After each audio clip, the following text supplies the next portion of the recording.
एक बार एक आदमी को अपने गार्डन में टहलते हुए किसी टहनी से लटकता हुआ एक तितली का कोकून दिखाई पड़ा। अब हर रोज़ वो आदमी उसे देखने लगा और एक दिन उसने नोटिस किया कि उस कोकून में एक छोटा सा छेद बन गया है। उस दिन वो वहीं बैठ गया और घंटों उसे देखता रहा।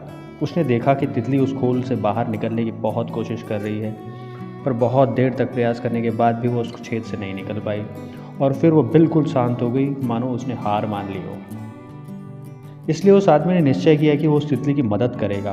उसने कैंची उठाई और कोकून की ओपनिंग को इतना बड़ा कर दिया कि वो तितली आसानी से बाहर निकल सके। और यही हुआ, तितली बिना किसी और संघर्ष के आसानी से बाहर निकल आई। पर उसका शरीर सूजा हुआ था और पंख सूखे हुए थे। वो आदमी तितली को ये सोचकर देखता रहा कि वो किसी भी वक्त अपने पंख फैलाकर उड़ लेगी, पर ऐसा कुछ भी नहीं हुआ।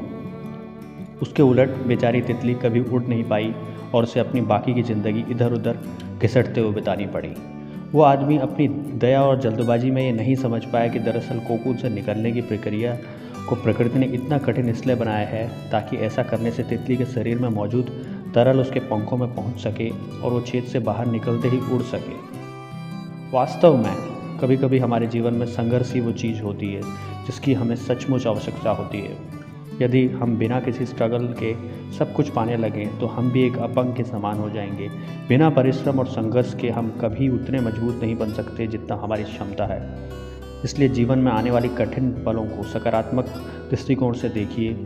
वो आपको कुछ ऐसा सिखा जाएंगे जो आपकी ज़िंदगी की उड़ान को पॉसिबल बना पाएंगे।